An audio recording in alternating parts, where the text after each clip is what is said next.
ನಮಸ್ತೆ ಮಕ್ಕಳ, welcome back to my channel. Please like, share and subscribe my channel. ಮಕ್ಕಳ, ಇವತ್ತು ನಾವು 9ನೇ ತರಗತಿ ಕನ್ನಡದಲ್ಲಿ ಚಕ್ರಗ್ರಹಣ ಈ ಒಂದು ಪದ್ಯಭಾಗಕ್ಕೆ ಸಂಬಂಧಪಟ್ಟಂತಹ ಎಲ್ಲ ಅಭ್ಯಾಸ ಪ್ರಶ್ನೋತ್ತರಗಳನ್ನ ಈಗ ನೋಡ್ತಾ ಹೋಗೋಣ. ಮೊದಲಿಗೆ ಕೃತಿಕಾರರ ಪರಿಚಯ. ಕವಿ ದೇವಿದಾಸ ಅವರು ಕಾಲ ಸುಮಾರು ಸಾಮಾನ್ಯ ಶಕ 1800. ಇವರು ದೇವಿ ಮಹಾತ್ಮೆ, ಗಿರಿಜಾ ಕಲ್ಯಾಣ, ಚಿತ್ರಸೇನ ಕಾಳಗ, ದ್ರೌಪದಿ ಕಲ್ಯಾಣ ಮತ್ತು ಅಭಿಮನ್ಯು ಕಾಳಗ ಎನ್ನುವ ಕೃತಿಗಳನ್ನು ರಚಿಸಿದ್ದಾರೆ. ಪ್ರಸ್ತುತ ಪದ್ಯಭಾಗವನ್ನು ಇವರ ಕೃಷ್ಣ ಸಂಧಾನ, ಭೀಷ್ಮ ಪರ್ವ, ಯಕ್ಷಗಾನ ಪ್ರಸಂಗ ಪಠ್ಯದಿಂದ ಆರಿಸಲಾಗಿದೆ. ಮಕ್ಕಳ, ಅಭ್ಯಾಸದಲ್ಲಿ ಫಸ್ಟ್ ಹೆಡಿಂಗ್ ನೋಡಿ. ಕೊಟ್ಟಿರುವ ಪ್ರಶ್ನೆಗಳಿಗೆ ಒಂದು ವಾಕ್ಯದಲ್ಲಿ ಉತ್ತರ ಬರೆಯಿರಿ. ಪ್ರಶ್ನೆ 1. ಪಾರ್ಥನು ಬಾಣದಿಂದ ಯಾರಿಗೆ ವಂದಿಸಿದನು? ಉತ್ತರ: ಪಾರ್ಥನು ಭೀಷ್ಮರಿಗೆ ಬಾಣದಿಂದ ವಂದಿಸಿದನು. ಪ್ರಶ್ನೆ 2. ಭೀಷ್ಮರು ಎದುರಾದಾಗ ಪಾರ್ಥನು ಏನೆಂದು ಕೇಳಿದನು? ಉತ್ತರ: ಭೀಷ್ಮರು ಎದುರಾದಾಗ ಪಾರ್ಥನು ಕೌರವನ ಪಕ್ಷದಲ್ಲಿದ್ದು ಸಹಾಯ ನೀಡುತ್ತಾ ಹಸುಳರಾದ ಪಾಂಡವರೊಡನೆ ಯುದ್ಧ ಮಾಡುವುದು ವಿವೇಕವೇ ಎಂದು ಕೇಳಿದನು. ಪ್ರಶ್ನೆ 3. ಪರಶುರಾಮರಿಂದ ಶರವನ್ನು ಪಡೆದವರು ಯಾರು? ಉತ್ತರ: ಪರಶುರಾಮರಿಂದ ಶರವನ್ನು ಪಡೆದವರು ಭೀಷ್ಮರು. ಪ್ರಶ್ನೆ 4. ಕೃಷ್ಣನು ಚಕ್ರವನ್ನು ಹಿಡಿದಾಗ ಏನಾಯಿತು?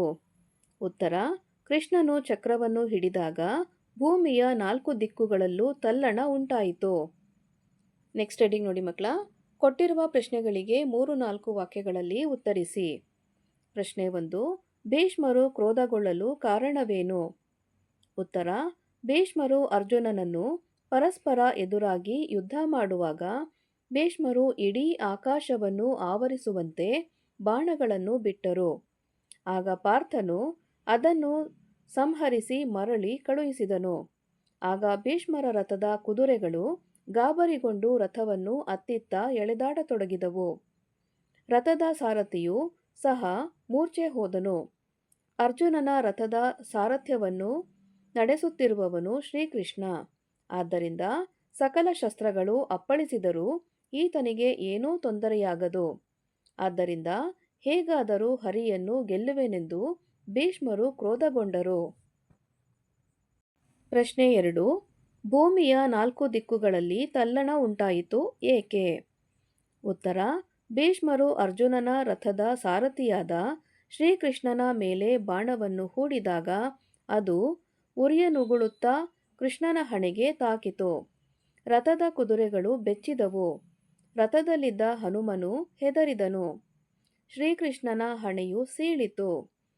ಅದರಿಂದ ಕೋಪಗೊಂಡ ಶ್ರೀಕೃಷ್ಣನು ಕುರುಬಲವನ್ನು ಅರೆಯುವ ಕಲ್ಲಿನಲ್ಲಿಟ್ಟು ಜಜ್ಜುವೆನು, ಭೀಷ್ಮನನ್ನು ನಾಶ ಮಾಡುವೆನು, ಇಂದ್ರ ಬ್ರಹ್ಮನೇ ಬಂದರೂ ಬಿಡೆನು ಎಂದು ಗರ್ಜಿಸುತ್ತಾ ಕುದುರೆಯ ಕಡಿವಾಣವನ್ನು ಬಿಟ್ಟು ಚಕ್ರವನ್ನು ಹಿಡಿದು ರಥದಿಂದ ಧುಮುಕಿದಾಗ ಭೂಮಿಯ 4 ದಿಕ್ಕುಗಳಲ್ಲೂ ತಲ್ಲಣಿಸಿತು.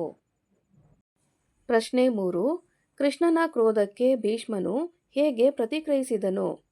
ಉತ್ತರ: ಕೃಷ್ಣನ ಕ್ರೋಧವನ್ನು ನೋಡಿ ಕೌರವ ಮತ್ತು ಪಾಂಡವರು ಎರಡೂ ಪಕ್ಷದಲ್ಲಿದ್ದವರು ಬೆರಗಾಗಿ ಭಯದಿಂದ ಕಣ್ಣನ್ನು ಮುಚ್ಚಿದಾಗ ಭೀಷ್ಮರು ಬೆದರಿ ತನ್ನ ರಥದಿಂದಿಳಿದು ದೇವಾಗ್ನಿ, ಲಕ್ಷ್ಮೀವರ, ಮುಕುಂದ, ಮುರಾರಿ, ನಿನಗೆ ಜಯವಾಗಲಿ ಎಂದು ನಮಸ್ಕರಿಸಿ ಕೃಷ್ಣನ ಮೃದುವಾದ ಕೈಯನ್ನು ಹಿಡಿದರು. ಪ್ರಶ್ನೆ 4. ಭೀಷ್ಮರು ಕೃಷ್ಣನ ಕೈ ಹಿಡಿದು ಏನೆಂದು ನಿವೇದಿಸಿಕೊಂಡರು? ಉತ್ತರ: ಶ್ರೀ ಮನೋಹರ ಸ್ವಾಮಿ, ಪ್ರೇಮದಿಂದ ನನ್ನ ಮಾತನ್ನು ಆಲಿಸಿ. ನನ್ನ ಕತ್ತನ್ನು ಕತ್ತರಿಸಲು ಕೈಯಲ್ಲಿ ಚಕ್ರವನ್ನು ಹಿಡಿದಿರುವೆಯಾ? ಲೋಕವನ್ನು ರಕ್ಷಿಸುವ ಮಹಾನುಭಾವನೇ, ಇಂದಿರೇಶನೇ, ನಾನು ಕೌರವ ಪಾಂಡವರ ಜಗಳವನ್ನು ನೋಡಲಾರೆ. ಈ ಸ್ನೇಹ ಎಂದಾದರೂ ಒಂದು ದಿನ ಅಳಿಯುವುದು. ಅದು ಇಂದು ನಿನ್ನಿಂದಲೇ ಹೋಗಲಿ. ನೀನು ಚಕ್ರವನ್ನು ಪ್ರಯೋಗಿಸು. ಆದರೆ ನನಗೆ ನಗು ಬರುತ್ತಿದೆ. ಹುಲ್ಲುಕಡ್ಡಿಯನ್ನು ಕತ್ತರಿಸಲು ಕೊಡಲಿಯೂ ಬೇಕೇ? ಈ ನಿನ್ನ ಚಕ್ರವು ನನ್ನ ರೋಮವನ್ನು ಕಡಿದು ಹಾಕಿದರೂ ನಾನು ನಿನಗೆ ಶರಣಾಗತನು ಎಂದರು. ನೆಕ್ಸ್ಟ್ ಹೆಡಿಂಗ್ ನೋಡಿ ಮಕ್ಕಳ. ಸಂದರ್ಭ ಸಹಿತ ಸ್ವಾರಸ್ಯವನ್ನು ವಿವರಿಸಿ. ಸಂದರ್ಭ 1. ಉಭಯ ಪಕ್ಷದಲ್ಲಿ ನಿಮಗೆ ಭೇದವೇ? ಆಯ್ಕೆ: ಈ ವಾಕ್ಯವನ್ನು ದೇವಿದಾಸ ಕವಿಯ ಕೃಷ್ಣ ಸಂಧಾನ ಭೀಷ್ಮ ಪರ್ವದಿಂದ ಆಯ್ದುಕೊಳ್ಳಲಾದ ಚಕ್ರಗ್ರಹಣ ಎಂಬ ಪದ್ಯಭಾಗದಿಂದ ಆಯ್ದುಕೊಳ್ಳಲಾಗಿದೆ. ಸಂದರ್ಭ: ಮಹಾಭಾರತ ಯುದ್ಧದಲ್ಲಿ ದುರ್ಯೋಧನನು ಭೀಷ್ಮನನ್ನು ತನ್ನ ಪಕ್ಷದ ಸೇನಾಧಿಪತಿಯಾಗಿ ಪಟ್ಟ ಕಟ್ಟಿದ ಸಂದರ್ಭದಲ್ಲಿ ಪಾರ್ಥನು ಭೀಷ್ಮನಿಗೆ ಎದುರಾಗಿ ಯುದ್ಧ ಮಾಡುವಾಗ ಪಾಂಡವರನ್ನು ಪಾಂಡುವಿನ ಮರಣದ ನಂತರದಿಂದಲೂ ರಕ್ಷಿಸಿದ್ದ ಭೀಷ್ಮನು ಈಗ ಕೌರವನ ಪಕ್ಷದಲ್ಲಿದ್ದು ಹಸುಳರಾದ ಪಾಂಡವರೊಡನೆ ಯುದ್ಧ ಮಾಡುವುದು ಸರಿಯೇ ಎಂದು ಪಾರ್ಥನು ಭೀಷ್ಮರನ್ನು ಕೇಳುವ ಸಂದರ್ಭದಲ್ಲಿ ಈ ಮಾತು ಬಂದಿದೆ. ಸ್ವಾರಸ್ಯ: ಪಾಂಡವರು ಮತ್ತು ಕೌರವರನ್ನು ಮೊದಲಿನಿಂದಲೂ ಭೇದವಿಲ್ಲದಂತೆ ಕಾಪಾಡಿಕೊಂಡು ಬಂದಿರುವ ಭೀಷ್ಮರು ಈಗ ಕೌರವರ ಪರವಾಗಿ ನಿಂತು ಪಾಂಡವರ ಮೇಲೆ ಯುದ್ಧ ಮಾಡುತ್ತಿರುವುದು ಸರಿಯೇ ಎಂಬ ಮಾತು ಇಲ್ಲಿ ಸ್ವಾರಸ್ಯಪೂರ್ಣವಾಗಿದೆ. ಸಂದರ್ಭ 2. ಚತುರ್ದಶ ಭುವನ ತಲ್ಲಣಿಸಿತು. ಆಯ್ಕೆ: ಈ ವಾಕ್ಯವನ್ನು ದೇವಿದಾಸ ಕವಿಯ ಕೃಷ್ಣ ಸಂಧಾನ ಭೀಷ್ಮ ಪರ್ವದಿಂದ ಆಯ್ದುಕೊಳ್ಳಲಾದ ಚಕ್ರಗ್ರಹಣ ಎಂಬ ಪದ್ಯಭಾಗದಿಂದ ಆಯ್ದುಕೊಳ್ಳಲಾಗಿದೆ. ಸಂದರ್ಭ: ಭೀಷ್ಮರು ಅರ್ಜುನನ ರಥದ ಸಾರಥಿಯಾದ ಶ್ರೀಕೃಷ್ಣನ ಮೇಲೆ ಬಾಣವನ್ನು ಹೂಡಿದಾಗ ಅದು ಕೃಷ್ಣನ ಹಣೆಗೆ ತಾಗಿತು. ರಥದ ಕುದುರೆಗಳು ಬೆಚ್ಚಿದವು. ಆದ್ದರಿಂದ ಕೋಪಗೊಂಡ ಶ್ರೀಕೃಷ್ಣನು ಕುರುಬಲವನ್ನು ಭೀಷ್ಮನನ್ನು ನಾಶ ಮಾಡುವೆನು ಎಂದು ಗರ್ಜಿಸುತ್ತಾ ಕುದುರೆಯ ಕಡಿವಾಣವನ್ನು ಬಿಟ್ಟು ಚಕ್ರವನ್ನು ಹಿಡಿದು ರಥದಿಂದ ಧುಮುಕಿದಾಗ ಭೂಮಿಯು 4 ದಿಕ್ಕುಗಳಲ್ಲೂ ತಲ್ಲಣಿಸಿತು ಎಂದು ಕವಿ ವರ್ಣಿಸುವ ಸಂದರ್ಭದಲ್ಲಿ ಈ ಮಾತು ಬಂದಿದೆ. ಸ್ವಾರಸ್ಯ: ಶ್ರೀಕೃಷ್ಣನು ಕೋಪಗೊಂಡು ರಥದಿಂದ ಧುಮುಕಿದ ಕೂಡಲೇ ಆತನ ಕೋಪಕ್ಕೆ ಇಡೀ ಭೂಮಿಯೇ ಕಂಪಿಸಿತು ಎಂಬುದನ್ನು ಕವಿ ಇಲ್ಲಿ ಸ್ವಾರಸ್ಯಪೂರ್ಣವಾಗಿ ವರ್ಣಿಸಿದ್ದಾರೆ. ಸಂದರ್ಭ 3. ಲೋಕವನ್ನು ರಕ್ಷಿಪ ದೇವ ಮಹಾನುಭಾವ. ಆಯ್ಕೆ: ಈ ವಾಕ್ಯವನ್ನು ದೇವಿದಾಸ ಕವಿಯ ಕೃಷ್ಣ ಸಂಧಾನ ಭೀಷ್ಮ ಪರ್ವದಿಂದ ಆಯ್ದುಕೊಳ್ಳಲಾದ ಚಕ್ರಗ್ರಹಣ ಎಂಬ ಪದ್ಯಭಾಗದಿಂದ ಆಯ್ದುಕೊಳ್ಳಲಾಗಿದೆ. ಸಂದರ್ಭ: ಭೀಷ್ಮರು ಬಿಟ್ಟ ಬಾಣವು ಕೃಷ್ಣನ ಹಣೆಗೆ ತಾಕಿದಾಗ ಕೋಪಗೊಂಡ ಕೃಷ್ಣನು ಕುರುಬಲವನ್ನು ಭೀಷ್ಮನನ್ನು ನಾಶ ಮಾಡುವೆನು ಎಂದು ಗರ್ಜಿಸುತ್ತಾ ಚಕ್ರವನ್ನು ಹಿಡಿದಾಗ ಭೂಮಂಡಲವೇ ತಲ್ಲಣಿಸಿತು. ಎರಡೂ ಪಕ್ಷದವರು ಹೆದರಿ ಕಣ್ಣು ಮುಚ್ಚಿದರು. ಆಗ ಭೀಷ್ಮರು ಹೆದರಿ ರಥದಿಂದಿಳಿದು ಲೋಕವನ್ನು ರಕ್ಷಿಸುವ ಮಹಾನುಭಾವನಾದ ನೀನು ನನ್ನನ್ನು ಕೊಲ್ಲಲು ಚಕ್ರವನ್ನು ಹಿಡಿದಿರುವೆಯಾ ಎಂದು ಹೇಳುವ ಸಂದರ್ಭದಲ್ಲಿ ಈ ಮೇಲಿನ ಮಾತು ಬಂದಿದೆ. ಸ್ವಾರಸ್ಯ: ಲೋಕವನ್ನು ರಕ್ಷಿಸುವ ಕೃಷ್ಣನೇ ಕೋಪಗೊಂಡರೆ ಲೋಕ ಉಳಿಯುವುದೇ ಎಂದು ಅರಿತು ಭೀಷ್ಮರು ಅವನ ಕೋಪವನ್ನು ಶಾಂತಗೊಳಿಸುವ ಮಾತು ಸ್ವಾರಸ್ಯಕರವಾಗಿದೆ. ಸಂದರ್ಭ 4. ತೃಣವ ಮುರಿಯುವುದಕ್ಕೆ ಕೊಡಲಿಯು ಬೇಕೇ?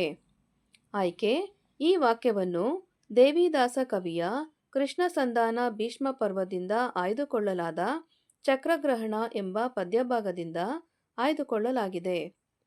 ಸಂದರ್ಭ: ಶ್ರೀಕೃಷ್ಣನು ಕೋಪಗೊಂಡು ಭೀಷ್ಮರನ್ನು ಇಂದು ನಾಶ ಮಾಡದೆ ಬಿಡುವುದಿಲ್ಲ ಎಂದು ಚಕ್ರ ಹಿಡಿದಾಗ ಭೀಷ್ಮರು ಹೆದರಿ ಅವನ ಕೋಪವನ್ನು ತಣ್ಣಗಾಗಿಸಲು ನಾನು ಕೌರವ ಪಾಂಡವರ ಜಗಳವನ್ನು ನೋಡಲಾರೆ. ಈ ದೇಹ ಎಂದಾದರೂ ಒಂದು ದಿನ ಅಳಿಯುವುದು. ಅದು ಇಂದು ನಿನ್ನಿಂದಲೇ ಹೋಗಲಿ. ನೀನು ಚಕ್ರವನ್ನು ಪ್ರಯೋಗಿಸು. ಆದರೆ ನನಗೆ ನಗು ಬರುತ್ತಿದೆ. ಹುಲ್ಲು ಕಡ್ಡಿಯನ್ನು ಕತ್ತರಿಸಲು ಕೊಡಲಿಯು ಬೇಕೇ ಎಂದು ಹೇಳುವ ಸಂದರ್ಭದಲ್ಲಿ ಈ ಮಾತು ಬಂದಿದೆ. ಸ್ವಾರಸ್ಯ: ತಾನು ಕೃಷ್ಣನ ಮುಂದೆ ನಿಂತು ಹೋರಾಡುವಷ್ಟು ಯೋಗ್ಯನಲ್ಲ ಎಂದು ಹೇಳುವ ಭೀಷ್ಮರ ನಿರಹಂಕಾರ ಮನೋಭಾವನೆ ಇಲ್ಲಿ ಸ್ವಾರಸ್ಯಪೂರ್ಣವಾಗಿ ಮೂಡಿಬಂದಿದೆ. ನೆಕ್ಸ್ಟ್ ಹೆಡಿಂಗ್ ನೋಡಿ ಮಕ್ಕಳ. ಕೊಟ್ಟಿರುವ ಪ್ರಶ್ನೆಗಳಿಗೆ 10 ವಾಕ್ಯಗಳಲ್ಲಿ ಉತ್ತರಿಸಿ. ಪ್ರಶ್ನೆ 1. ಕುಪಿತನಾದ ಕೃಷ್ಣನನ್ನು ಭೀಷ್ಮರು ಸಂತೈಸಿದ ಬಗೆಯನ್ನು ವಿವರಿಸಿ. ಉತ್ತರ: ಭೀಷ್ಮರು ಅರ್ಜುನನ ರಥದ ಸಾರಥಿಯಾದ ಶ್ರೀಕೃಷ್ಣನ ಮೇಲೆ ಬಾಣವನ್ನು ಬಿಟ್ಟಾಗ ಅದು ಉರಿಯನುಗುಳುತ್ತಾ ಕೃಷ್ಣನ ಹಣೆಗೆ ತಾಕಿ ಹಣೆಯು ಸೀಳಿತು. ಇದರಿಂದ ಕೋಪಗೊಂಡ ಶ್ರೀಕೃಷ್ಣನು ಬಹಳ ಕೋಪದಿಂದ ಕುರುಬಲವನ್ನು ಅರೆಯುವ ಕಲ್ಲಿನಲ್ಲಿಟ್ಟು ಜಜ್ಜುವೆನು, ಭೀಷ್ಮನನ್ನು ನಾಶ ಮಾಡುವೆನು, ಇಂದ್ರ ಬ್ರಹ್ಮನೇ ಬಂದರೂ ಬಿಡೆನು ಎಂದು ಗರ್ಜಿಸುತ್ತಾ ಕುದುರೆಯ ಕಡಿವಾಣವನ್ನು ಎಸೆದು ಚಕ್ರವನ್ನು ಹಿಡಿದು ರಥದಿಂದ ಧುಮುಕಿದನು. ಆಗ ನಾಲ್ಕೂ ದಿಕ್ಕುಗಳಲ್ಲೂ ಭೂಮಿಯು ತಲ್ಲಣಿಸಿತು. ಆಗ ಭೀಷ್ಮನು ಬೆದರಿ ರಥದಿಂದ ಇಳಿದು, ಮುಕುಂದ, ಮುರಾರಿ, ನಿನಗೆ ಜಯವಾಗಲಿ ಎಂದು ನಮಸ್ಕರಿಸಿ ಕೃಷ್ಣನ ಮೃದುವಾದ ಕೈಯನ್ನು ಹಿಡಿದರು. ಸ್ವಾಮಿ, ನಿನಗೆ ಜಯವಾಗಲಿ. ನನ್ನ ಕತ್ತನ್ನು ಕತ್ತರಿಸಲು ನೀನು ಚಕ್ರವನ್ನು ಹಿಡಿದಿರುವೆಯಾ? ಲೋಕವನ್ನು ರಕ್ಷಿಸುವ ದೇವ, ಮಹಾನುಭಾವನೆ, ನಾನು ಕೌರವ ಪಾಂಡವರ ಜಗಳವನ್ನು ನೋಡಲಾರೆ. ಈ ದೇಹ ಎಂದಾದರೂ ಅಳಿಯುತ್ತದೆ. ಅದು ಇಂದು ನಿನ್ನಿಂದಲೇ ನಾಶವಾಗಲಿ. ನೀನು ಚಕ್ರವನ್ನು ಪ್ರಯೋಗಿಸು. ಆದರೆ ಹುಲ್ಲುಕಡ್ಡಿಯನ್ನು ಮುರಿಯುವುದಕ್ಕೆ ಕೊಡಲಿಯೂ ಬೇಕೇ? ಈ ನಿನ್ನ ಚಕ್ರವು ನನ್ನ ರೋಮವನ್ನು ಕಡಿದು ಹಾಕಿದರೂ ನಾನು ಶರಣು ನಿನಗೆ ಎಂದು ಸಂತೈಸಿದರು. ಪ್ರಶ್ನೆ 2. ಪಾರ್ಥ ಭೀಷ್ಮರ ನಡುವೆ ನಡೆದ ಶರಸಂವಾದವನ್ನು ನಿಮ್ಮ ಮಾತುಗಳಲ್ಲಿ ಬರೆಯಿರಿ. ಉತ್ತರ. ಶ್ರೀಕೃಷ್ಣನು ಕುರುಕ್ಷೇತ್ರ ಯುದ್ಧದಲ್ಲಿ ತಾನು ಚಕ್ರವನ್ನು ಹಿಡಿಯುವುದಿಲ್ಲ ಎಂದು ಪ್ರತಿಜ್ಞೆ ಮಾಡಿದ್ದನು. ಕೌರವರ ಸೇನಾಧಿಪತಿಯಾಗಿದ್ದ ಭೀಷ್ಮರು ಹಿಡಿಸುವೆ ಮುರಾರಿಯ ಸುದರ್ಶನವ ಎಂದು ಶಪಥ ಮಾಡಿರುತ್ತಾರೆ. ಯುದ್ಧದ 3ನೆಯ ದಿನ ಪಾರ್ಥನು ಶ್ರೀಕೃಷ್ಣನ ಸಾರಥ್ಯದಲ್ಲಿ ಭೀಷ್ಮರಿಗೆ ಎದುರಾದನು. ಹಿರಿಯರ ಚರಣಗಳಿಗೆ ವಂದನೆ ಎನ್ನುತ್ತಾ ಭೀಷ್ಮರಿಗೆ 2 ಬಾಣಗಳನ್ನು ಹೂಡಿದನು. ಆ ಬಾಣಗಳು ಬಂದು ಭೀಷ್ಮರ ಪಾದಕ್ಕೆ ವಂದನೆ ಮಾಡುತ್ತಾ ಬಿದ್ದವು. ಅದನ್ನು ನೋಡಿ ಭೀಷ್ಮರು ಸಂತಸಗೊಂಡರು. ಅವರು ಪ್ರತಿಯಾಗಿ ಬಾಣಗಳನ್ನು ಬಿಟ್ಟಾಗ ಅವನ್ನು ಪಾರ್ಥನು ಕತ್ತರಿಸಿದನು. ಅಲ್ಲದೆ ಅರ್ಜುನನು ನಗುತ್ತಾ, ನಮ್ಮ ತಂದೆಯ ಮರಣ ಹೊಂದಿದ ದಿನದಿಂದಲೂ ನಮ್ಮನ್ನು ರಕ್ಷಿಸಿರುವ ನೀವು ಇಂದು ಕೌರವನ ಪಕ್ಷದಲ್ಲಿದ್ದು ನಮ್ಮೊಡನೆ ಯುದ್ಧ ಮಾಡುವುದು ಸರಿಯೇ? ನಿಮ್ಮದೇ ಮಕ್ಕಳ 2 ಪಕ್ಷದಲ್ಲಿ ನಿಮಗೆ ಭೇದವೇ ಎಂದು ಕೇಳಿದಾಗ ಭೀಷ್ಮರು, ಬಾಲ ಭಾಷೆಯನ್ನಾಡಬೇಡ. ನನಗೆ ನಿಮ್ಮ 5 ಮೇಲೆಯೇ ಬಹಳ ಕರುಣೆಯೂ ಚಿಂತೆಯೂ ಇದೆ. ಇದನ್ನು ಕೃಷ್ಣನೂ ಬಲ್ಲನು. ಈಗೇಕೆ ಆ ಮಾತು? ತ್ರಿನೇತ್ರನು ನೀಡಿದ ಬಾಣವನ್ನು ನನ್ನ ಮೇಲೆ ಪ್ರಯೋಗಿಸು ಎಂದು ಹೇಳುತ್ತಾ ಆಕಾಶವನ್ನು ಆವರಿಸುವಂತೆ ಬಾಣಗಳನ್ನು ಬಿಟ್ಟಾಗ ಪಾರ್ಥನು ಅವೆಲ್ಲವನ್ನು ಕತ್ತರಿಸಿ ಮರಳಿಸಿದನು. ಮಕ್ಕಳ, ಇಲ್ಲಿಗೆ 9ನೇ ತರಗತಿಯ ಕನ್ನಡದಲ್ಲಿ ಚಕ್ರಗ್ರಹಣ ಈ ಒಂದು ಪದ್ಯಭಾಗಕ್ಕೆ ಸಂಬಂಧಪಟ್ಟಂತಹ ಎಲ್ಲ ಅಭ್ಯಾಸ ಪ್ರಶ್ನೋತ್ತರಗಳು ಮುಕ್ತಾಯಗೊಂಡಿವೆ. ಈ ವಿಡಿಯೋ ನಿಮ್ಗೆ ಇಷ್ಟ ಆದಲ್ಲಿ ದಯವಿಟ್ಟು ನಮ್ಮ ಚಾನಲ್ನ ಲೈಕ್ ಮಾಡಿ, ಶೇರ್ ಮಾಡಿ, ಸಬ್ಸ್ಕ್ರೈಬ್ ಮಾಡಿಕೊಂಡು ನಾವು ಹಾಕುವಂಥ ಎಲ್ಲ ವಿಡಿಯೋನ ನೋಡ್ತಾ ನಮ್ಮನ್ನು ಎನ್ಕರೇಜ್ ಮಾಡ್ತಾ ಹೋಗಿ ಮಕ್ಕಳ. Thank you for watching. Bye bye.